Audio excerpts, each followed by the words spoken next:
Good morning, everyone. Today, we'd be remiss if we did not make some remarks about the extraordinary historic moment, or many moments, that happened yesterday in Israel. The world's eyes are still fixed on Israel, where President Trump is welcoming home now the last of the hostages who've endured 2 years in Hamas captivity. I thought it was remarkable. I saw a video last night of one of the released hostages who made the point that as soon as the election was held in November in the United States, Hamas began to treat him and his fellow hostages much better. They fed them better, they respected them more, they changed the tone of how they treated them, they no longer spit upon them, as he said in his own words. Elections have consequences, and he said or implied that the Hamas was counting on Kamala Harris to win and not President Donald J. Trump. But thankfully for the whole world, that didn't happen. And this is an historic moment. It deserves enormous credit and recognition on the world stage. It's truly, truly historic. For generations, we have aspired to peace in the Middle East, everyone around the world, and now President Trump has delivered it. I'm going to make an announcement today. It's the announcement in the U.S. that was made in the Knesset yesterday. I'm proud to tell you that together with my friend Speaker Ohana of the Israeli Knesset, the equivalent of our Congress, we're going to embark upon a project together to rally speakers and presidents of parliaments around the world so that we will jointly nominate President Donald J. Trump for next year's Nobel Peace Prize. No one has ever deserved that prize more, and that is an objective fact. As Speaker Ohana said before the Knesset yesterday, quote, "Whoever saves one life, it is though he has saved an entire world." That's what some of the rabbis there would say, some of the sages he noted would say. It's an indisputable fact that no president has undertaken the work of saving lives and pursuing peace with such determination and with such remarkable success as President Trump. And under his leadership, we are witnessing the dawn of a new golden age, not just for America, but for the entire free world. The world is changed by these actions and strong leadership.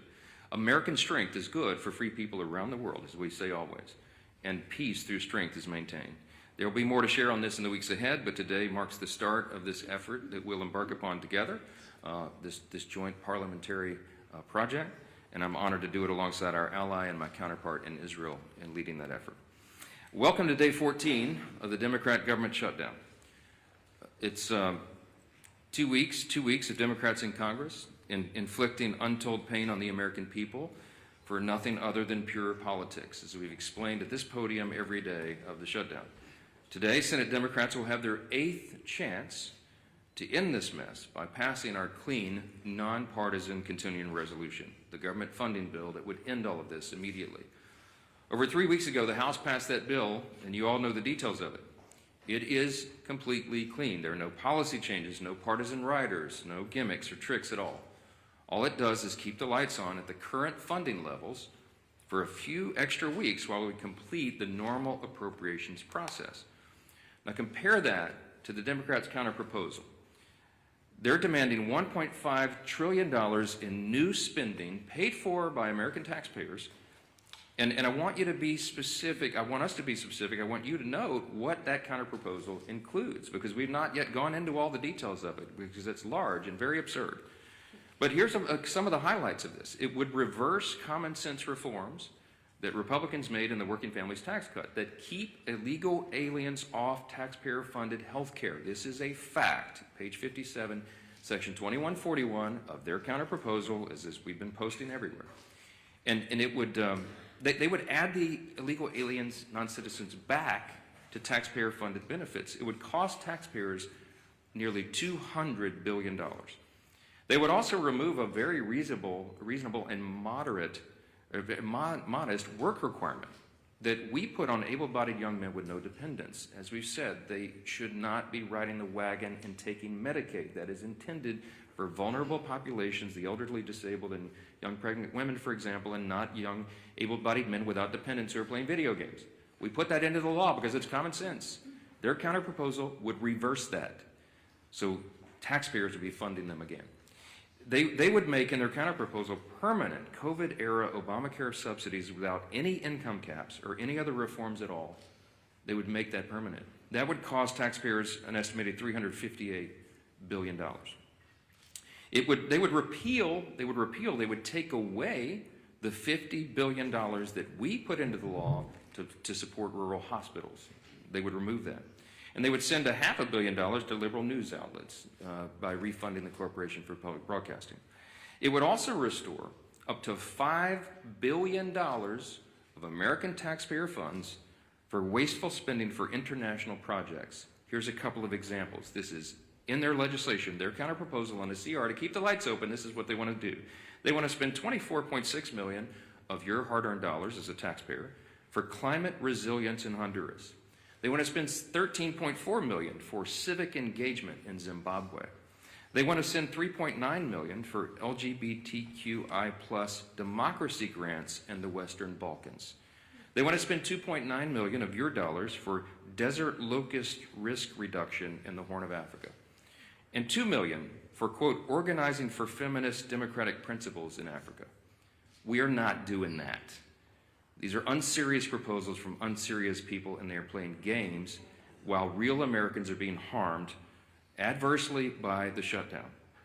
Yesterday, I read you an excerpt from President Obama's speech during the 2013 shutdown when he advocated for a clean CR to reopen the government and resume negotiations. It sounded very familiar. Democrats cheered him on back then, including Chuck Schumer. He himself said some Republicans' refusal to support a clean CR back then was, quote, the politics of idiocy. Take him at his word. So yesterday we decided to do a little count of the number of times that Chuck Schumer has supported continuing resolutions just since he became the leader of the Democrats in the Senate in 2017. That number came out to 29 out of 30 continuing resolutions. That's how many times he wholeheartedly, enthusiastically supported CRs enacted into law. That's a 97% support rate. What's changed? Well, this time his job is on the line. And we've explained this very clearly because everybody can see the obvious political motivation here behind his decision to shut the government down right now.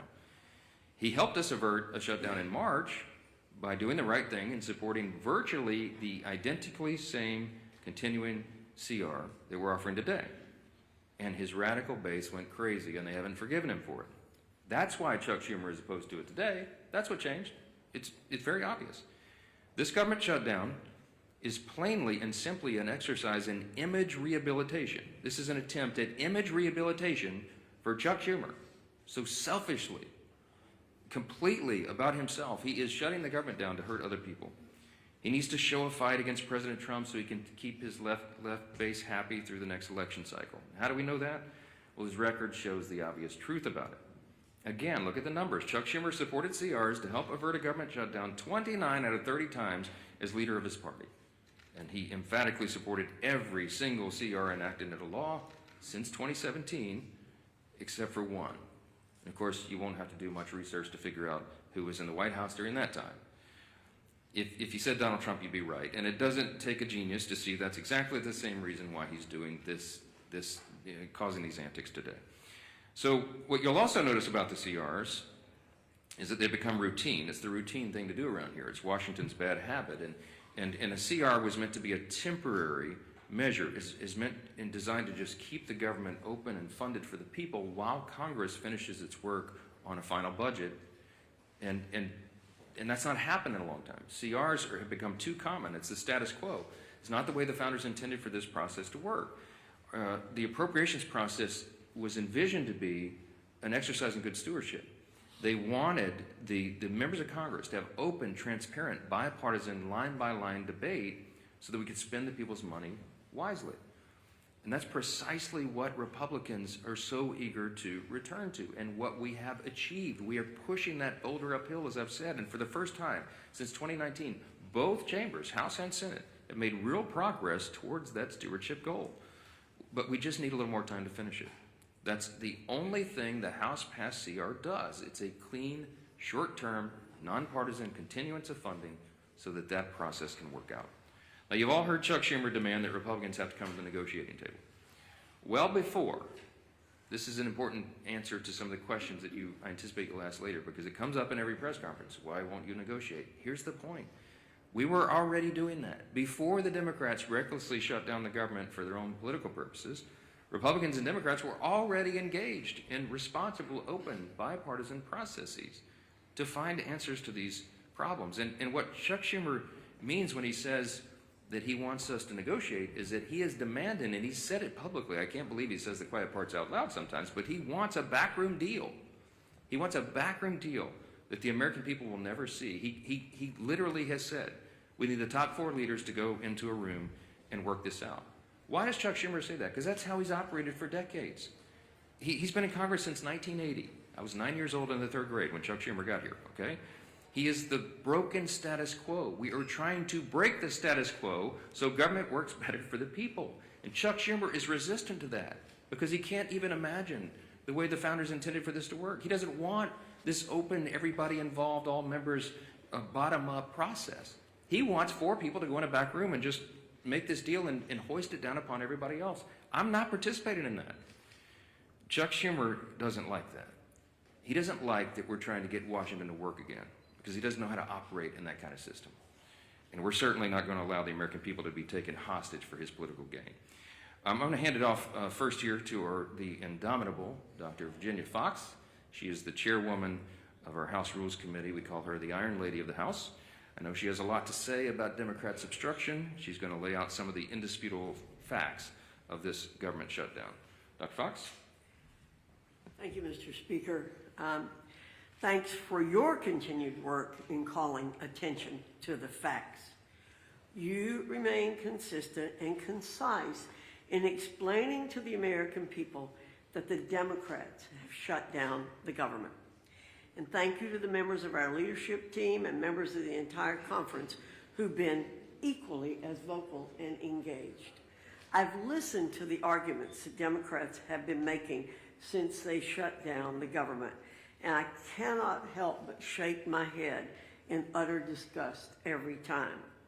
They continue to lie like a rug. They're trying desperately to change the conversation and deflect because they know they're in the wrong and they've dug themselves into a deep, deep hole. We've now entered day 14 of their government shutdown, and as the days go on, more Americans are feeling the pain. Make no mistake about it, this is real pain being inflicted upon real people. Today, 400,000 federal workers will receive partial paychecks. The Speaker called attention to this last week. This will be the last paycheck that these federal workers receive until Democrats grow a spine and reopen the federal government. Meanwhile, you have Chuck Schumer in the Senate who said in a recent interview, quote, "Every day gets better for us," end quote. His statement is as callous as it is tone deaf, and it reveals to everyone how the Democrats continue to use hardworking Americans as pawns in their own grotesque political game. I'll close with a quick observation. As the Speaker said previously, there's a real split screen here in Washington that the American people are watching.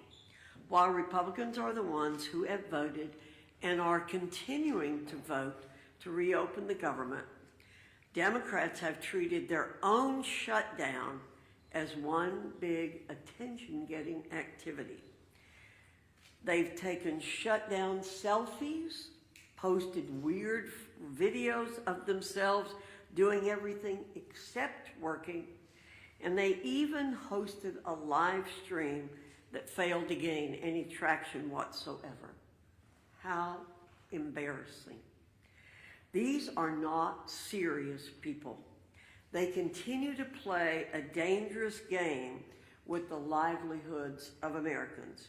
And contrary to what Democrats believe, every day of this shutdown does not get any better for the American people. That's a stone cold fact. Thank you, Mr. Speaker. Well, thank you, Chair Foxx. And as the Speaker talked about, a lot of people say, why have the Democrats continued this charade of shutting down the government and inflicting pain, real pain, on millions of families across America. And the Speaker laid it out real clear. Chuck Schumer filed an alternative bill weeks ago of his list of demands, literally a list of demands that he said have to be met before he releases the American people from this torrential pain he's inflicting. And it includes $1.5 trillion of new spending on far-left wish lists. Things like, yes, taxpayer-funded health care for illegals. It's in Chuck Schumer's bill. He guts rural hospitals, all as part of his demand to open up the government. It's not only not serious, it's also destructive. It's something that would actually hurt this country. And why? All so that he can show the radicals and the far left of his party that he's fighting Donald Trump. Everybody knows that's what this is about. Chuck Schumer is scared to death for his political future. He is way more concerned about his political job than he is about the jobs of millions of American families. And it's having a real impact on those families. Today, as has been pointed out, day 14 of the government shutdown that Chuck Schumer imposed on the country, and it is the day where checks would normally be starting to be processed for all of the government workers, many of whom will not get a paycheck because of Chuck Schumer's shutdown. You're already starting to see flight delays, families trying to go visit a relative, maybe go see one of their family members get married, go on a family vacation. They're not able to do that because of Chuck Schumer's shutdown. Our men and women in uniform at risk of losing their pay. And I will credit Donald Trump for a lot of things, but if you look, President Trump has not sat by and just waited for Chuck Schumer to get over his tantrum. President Trump has continued to do his job for the American people. And thank God, because the world is a safer place with President Trump at the helm. We saw that yesterday. What an historic day. And again, a real contrast to the temper tantrum that Chuck Schumer's having to appease the most radical elements of the far left base here in America. President Trump traveled to Israel, traveled to Egypt to sign historic peace accords, to oversee the release of hostages. Finally, all of the living hostages returned home to their loved ones after more than 2 years since the October 7th attack by Hamas. And one of the hostages, I think it's really important to hear this, because when you talk about real leadership, not just here in America, and the leadership that President Trump has provided to our country, but what that leadership means to the world, not only to our allies, but to the bad guys around the world. And yes, there are really bad people around the world. One of the former hostages who was released yesterday, Omar Shem Tov, credited President Trump with getting the hostages home. And he said, Hamas, quote, was very scared of Trump. They wanted Kamala to be elected. As soon as Donald Trump was elected, they understood that he wanted to bring us back home. So immediately, the way they treated me changed. That was a direct quote from one of the hostages who was released yesterday. You can see that leadership by President Trump on the world stage, and just such an historic day, a day where people were literally dancing in the streets in Middle Eastern countries. Peace in the Middle East. It used to be a platitude that for decades seemed to be a mirage in the desert, and yesterday it became a reality because Donald Trump said he was going to do something that nobody else thought could be done, but he knew it had to be done, and he made it happen and gave so much closure, important closure to those families, brought their loved ones back home, but told the bad guys that you're on alert. It's a new day in the world. You're seeing all countries come together to see that moment in Egypt where countries from all around the world stood up to terror and said, we're going to restore peace in the Middle East. We're all going to be a part of it. And there's only one man that brought that together, and it was Donald Trump. Even during a time where the contrast of Chuck Schumer throwing a temper tantrum here at home just to appease the most radical elements of his base, so that on the 18th, when they have the Hate America rally that everybody knows is coming, and that everybody knows Chuck Schumer needs to deliver a shutdown government to them to appease them. Well, how about you think about us? How about you think about those families who are struggling today because of Chuck Schumer's shutdown? There are real consequences to what Chuck Schumer is doing. Regardless of who he thinks he's appeasing, he is hurting so many people, millions and millions of people. But President Trump is not going to be daunted. President Trump found a way over the weekend to pay our troops. While he was finding peace in the Middle East, President Trump also found a way to say, even while Chuck Schumer doesn't care about our men and women in uniform, Donald Trump does. And he made sure that they will get their pay. But there's still so many others that won't because of Chuck Schumer's shutdown. This madness has to end. It is time for this shutdown to end. Chuck, don't wait for some mad march on the mall. Don't wait for some pats on the back for radical leftists who just want to hate America every single day because Donald Trump is in the White House. They can't celebrate the release of hostages because of the guy who achieved that release. That's a twisted small segment of our society. The rest of America is celebrating. The rest of America is proud of what we're achieving. And there's so much more that this great country can achieve if Chuck Schumer just got out of the way. Just stop blocking the progress that most Americans cherish, want, deserve. Our country deserves a whole lot better than what we're getting from the failed leadership. And as Speaker Johnson said, maybe it's because Chuck Schumer's been around too long and wants to hold on to the old way of doing things, the failed way of doing things, that he won't let it go. He won't allow a new, more transparent process for running the United States government. That you're seeing this leadership team, this president, delivering every single day. Chuck Schumer wants to hold on to the past, but the future is calling, and we're going to deliver. With that, let's bring up our whip.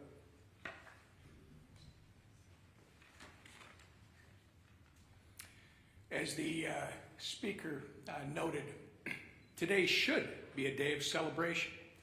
President Trump achieved a historic peace deal in the Middle East. The last living hostages held in captivity by Hamas have been returned with their families, reunited with their families. Yet, we're all here today marking day 14 of the Democrat shutdown. And to make matters even worse, if the Democrats had things their way, this would also mark the first week that our troops would not receive their paychecks. But thanks to the leadership of our Commander-in-Chief, President Trump, members of the military and their families will not be used as pawns in Chuck Schumer's shutdown game. Come tomorrow, our troops will get paid. But the consequences of the Democrat shutdown are real. And unfortunately, they're only just getting started. OMB has already been forced to lay off its first round of federal workers. It doesn't have to be this way. Chuck Schumer, if you open the government today, this would end. If the Democrat shutdown continues, though, more Americans won't see a paycheck at the end of this month. Benefits like SNAP will be put at risk. Airports will be flooded with flight cancellations and delays amid the busiest time to travel all year. And the list goes on and on. Why? Because Chuck Schumer and the Democrats would rather cater to the pro-terrorist wing of their party than to reopen our government. We've said it from this podium, it feels like 1,000,000 times, and we'll say it again. Republicans have done our job. We have a nonpartisan, clean CR ready in the Senate to be sent to President Trump's desk immediately, tonight, if they will pass it. We only need 5 Senate Democrats to break ranks with Chuck Schumer, vote for the same CR that they supported just 6 months ago, and reopen the government for the people they were elected to serve. But they have refused to do so 7 times and counting. And each time that they do, hardworking Americans are forced to pay the price. Our message to Senate Democrats today is the same message we've been saying since September 19th. Stop the political games, pass our clean CR, and reopen the government today. With that, I turn it over to our conference chair, Lisa McLean. Well, good morning, everybody. Thank you for being here. And like my leadership team behind me said, it is a glorious day. Think of what happened yesterday. Just imagine for one moment you are a family member of one of the 20 hostages that were released. I mean, think of how that had to make you feel. We all watched it on TV, right? Joy, exuberation. I mean, there were tears of joy. There was relief. There was peace. And that was done because of our president, Donald Trump, put politics aside and said, I am going to stand up for the people. And he brought peace in the Middle East. He talked about it, yes, but yesterday he did it. And actions speak louder than words. He said enough of the political games, and I'm actually going to do what's right. Now compare and contrast that to what's going on today. Chuck Schumer and the Democrats are putting politics over people. So instead of it being a joyous day that we celebrate, here we are in another government shutdown, 14 days in the making. And why? Just ask yourself why. It's clean, no gimmicks. It's absolutely clean. The speaker, the leader, the whip, we all said no gimmicks. Let's not use the American people as a pawn. Let's do what's right. Let's do something different and actually fund the government in the right way. What a concept. And Democrats, my goodness gracious, they absolutely do not want that to happen. Like the speaker said, Chuck Schumer wants all four leaders to get behind the scenes and make a deal. We're not going to do that. That's not how government is supposed to work. And I know I sound like a broken record, but the way to end this shutdown is really, really simple. Pass the bipartisan clean funding bill that the House approved weeks ago. The Republicans voted to keep the government open. Call your Democratic senators. They're voting to keep it shut, not us. So when you ask what negotiation, there's nothing to negotiate. We already passed. We said yes, right? Democrats won't do it. They'd rather please their radical base than put America first. Listen, I'm grateful to President Trump for finding a way to keep milk flowing to moms and babies through the WIC and paychecks going to our troops. Yes, I'm happy, but that's not going to last forever, right? So there again, he's even putting people over politics. I mean, come on. But let's be clear. These emergency measures can't fully fix the Democrats' damage. He can try, but at some point in time, they're going to end. Sadly, as Americans suffer, Democrats, what do? They celebrate. As workers worry about their paycheck, Bernie Sanders worries about his leverage. As TSA agents and air traffic controllers show up without pay, Democrats brag they won't budge until planes fall out of the sky. Really? Really? Seriously, that's the Democrats' motto. I'm not budging till planes fall out of the sky. I'm going to teach you women, you women and children and everybody a lesson. Really? Really? As Chuck Schumer says, it's getting better every day. For who, Chuck? Better for who? For the radicals cheering on the chaos? That's who. The radicals. The leaders openly admit it. Listen, the head of the insane indivisible literally said, and I quote, "Millions will be out cheering you on, or they'll be calling for new leadership." Really? I thought they were supposed to lead for the American people. Democrats, I ask you to stop listening to people who are cheering on this mayhem. Just stop all the political games and pass the House bill. Free the American people from being held hostage by your radical base. Thank you, Madam Chair. Yeah, Manu. You've been doing this every single day, coming up here trying to pressure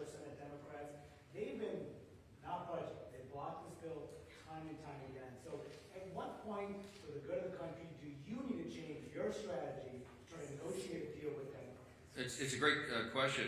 Manu asks, why don't I change my strategy? I don't have any strategy, Manu. I'm doing the right thing, the clearly obvious thing, the traditional thing. That's exactly what Chuck Schumer voted for in March this year and gave impassioned speeches was the right and only thing. I don't have anything to negotiate. I'll say this again to everyone here. We did not load up the temporary funding bill with any Republican priorities or partisan priorities at all. I don't have anything that I can take off of that document to make it more palatable for them. So all I am able to do is come to this microphone every day, look right into the camera and plead with the American people, as Chairwoman McClain said, to call your Senate Democrats and ask them to do the right thing. We're not playing games. They're playing a game. We're not. The strategy is to do the right and obvious thing and keep the government moving for the people. Why not move closer to their position? Their position is this, Manu. Their position is they want to spend $1.5 trillion in your tax dollars to fund nonsense overseas. They want to give $200 billion to illegal aliens. We are not going to do that. We're not going to do it. The American people don't want us to do it. And they're using this for partisan political purposes to give themselves cover. They don't want the Marxists to kick. Chuck Schumer doesn't want to get a Marxist candidate challenge, AOC or someone else. Mamdani is probably going to be sadly, shockingly, the mayor of New York City. Marxism is on the rise. Hey, this is not your father's Democratic Party, everybody, okay? They're turning into communists, openly. And so Chuck Schumer does not fashion himself as a communist just yet. So he's got to show a fight to these people. That's what this is about. I'm not playing his game, Manu. I cannot go in and say, oh, gee, Chuck, what can I offer you? You know what? Maybe we'll just send $10 billion overseas to LGBTQ plus, initiatives in, the Horn of Africa or Malaysia or wherever you want to do that. No, we're not wasting taxpayers' dollars. Chad. Mr. Speaker, good morning. Thank you. You said last week that you would swear in Adelita Grijalva whenever she wants. She's written a letter to your office. You've not sworn her in. I understand about pro forma sessions. Yes. Doesn't your resistance to not swear her in add fuel to the fire that this is about the Epstein files? No. Let's talk about Grijalva and Epstein. Okay. Once more for everybody. Everybody in Congress, I think, is for maximum transparency of the Epstein files. That is underway right now. Let me point out before I go further, all of the files were in the possession of the Biden-Harris Department of Justice for 4 years. Every single thing that we're talking about right now was in their sole possession. They could have released it. They could have done anything. Ro Khanna, all the Democrats who are jumping up and down making noise about this, didn't say a peep about it for 4 years. I don't know why, but this is another partisan manufactured thing. Is it a serious problem? Yes. I've sat with the victims. Some of the ladies who bravely have come forward and talked about the horrors that they sustained because of traffickers on Epstein Island and all the things he was involved in. Everybody involved in that should have the full weight of justice descend upon their head. And we're all for that. We want every single person who had anything to do with that to be exposed. But there's as many as 1,000 victims estimated. That's what the victims say. There may be 1,000 women who were made to suffer these unspeakable harms because of this. Many of them were underage at the time. They have not all chosen to come forward like some of these other brave women have for obvious reasons. And we have to make sure that when the files are released, their names are redacted so they don't suffer further harm. We have a duty and a responsibility. You can't just wave a wand and just, open the floodgates. You have to make sure that the victims don't suffer additional harms. That's all we've said. Let's make sure it's done the right way. That's underway, by the way. The House Oversight Committee asked the Democrats and Republicans on that committee who are working on that vigorously. As I said, some of the biggest, bulldogs in Congress are on that committee, and they're all joined together in a bipartisan fashion, digging through and releasing documents. 34,000 documents so far, and more on the way. In fact, as I noted a couple of days ago, the attorneys for the House Oversight Committee during the shutdown are still doing work. They were in New York City combing through the Epstein estate files. By the way, that was never even mentioned or anticipated in the discharge petition, for those of you who are following all the details of this. So more is coming out. We're for all of it coming out as soon as possible. The only thing we want to make sure of is that the innocent victims are protected, and I think we have a responsibility to do that. With regard to Grijalva, our dear friend from Louisiana, Julia Letlow, won a special election back in 2021. It was in March, as I remember. Speaker Pelosi took 25 days to administer the oath of office to her. Now, no Democrats, jumped up and down and screamed about that. nor do I recall any Republicans, because everybody understood this is the process of the House. You do it as soon as you're able to do it. Ms. Grijalva won her election, and credit to her. She's going to fill her father's seat. I congratulate her. We're happy for her to serve. I'm going to be happy to administer the oath to her as I am to every member who wins a dual, who is duly elected to this body. It's a great honor. But she won her election after the House was out of session. So we've not had a full session. She deserves to have all the pomp and circumstance that everybody else does. She deserves to have a full House of members and go down and do the speech and have her family and friends in the balcony. That hasn't been scheduled because we haven't had that session yet. As soon as Chuck Schumer opens the government, as soon as Mark Kelly and Senator Gallegos, the two senators from Arizona, Ms. Grijalva's state, will go and join with 3 others and open the government, we're happy. We'll have that as soon as we get back to business. But we have to get back to business. They have to open the government. I don't know how else I can answer that question. Yes, sir. Ahead of some of the planned protest activity this weekend, and in light of some of the images we've seen out of Chicago of federal agents shooting faith leaders with pepper balls and arresting journalists, where's the limit for you on what's acceptable conduct for federal law enforcement, and when is it incumbent on Congress to step up and demand oversight? To demand oversight on federal law enforcement? Well, I've not seen them cross the line yet, and that we have committees of jurisdiction who have that responsibility, but it's not risen to that level. What I've seen is the abuse of law enforcement by radical leftist activists. Most recently, the most threatening thing I've seen yet was the naked bicyclers in Portland who were protesting ICE down there. I mean, it's getting really ugly. They have attacked, physically assaulted officers. People have been arrested. Okay, this is serious business, and ICE and the valiant, brave, patriotic Americans who step up to serve in these dangerous law enforcement positions deserve our respect and our support. And any elected member of this body should be vocally supporting law enforcement. You're supposed to be on the side of the good, not the crazy radicals. I was a First Amendment lawyer. I understand. I was a religious liberty defense lawyer. I understand free speech. We vigorously protect the right to free speech, but you cannot assault law enforcement officers. And there is a line that has to be maintained. It's not risen to the level of Congress yet, but we're watching that closely. And the Republican Party stands for law enforcement. That's what we're going to be. Yes, sir. Yes, sir. Yes. What would you say to those who question the legality of the administration repurposing some of those funds to pay military members? Look, my understanding of this is they have every right to move the funds around, duly appropriated dollars from Congress to the Department of Defense. There were some R&D accounts that had not been spent, and that's my understanding is that's the money that's being used to pay the troops right now. If the Democrats want to go to court and challenge troops being paid, bring it, okay? I'm grateful for a commander-in-chief who understands the priorities of the country, the necessity of national defense, and the urgency that we all feel and have voted for 8 times. Republicans have voted in Congress 8 times now between House and Senate to fund the troops and pay federal workers in all these essential jobs and agencies because we understand the necessity of that. Meanwhile, the Democrats voted 8 times to block their paychecks. I'm grateful we have a president who is willing to step up and do the right thing. Thank you all so much.